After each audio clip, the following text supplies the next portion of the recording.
Bakit ba ayaw ng mga senador na baguhin ang saligang batas? Alam mo ba kung bakit?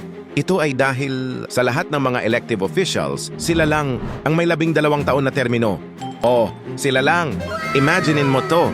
Bawat senador ay may budget na 3 billion hanggang 6 billion kada taon. Ibig sabihin nito ay may 36 billion hanggang 72 billion na pondo ng bayan ang napupunta sa bawat senador sa loob ng 12 taon nilang panunungkulan. Grabe! Grabe! Di ba? Sa loob ng 12 taon, umaabot sa 178 trillion. Saan napupunta ang kanilang mga pondo? Saan?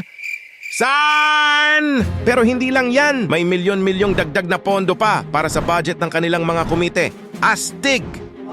Pero alam mo ba ang pinakakakaiba? Sila lang ang pwedeng tumakbo bilang pangalawang pangulo o pangulo at kahit talo o loser. Talo, loser, kulelat at laglag ay mananatili pa din sila sa pwesto. Senador! Senador!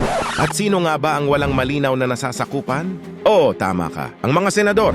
Kaya naman kasikatan at hindi tunay na galing at husay ang dahilan kung bakit sila naluluklok sa kapangyarihan. Malinaw na hindi kapakanan ng bayan ang tunay na dahilan kung bakit patuloy nilang pinipigilan na baguhin ang saligang batas. Bayan o sarili, pumili ka!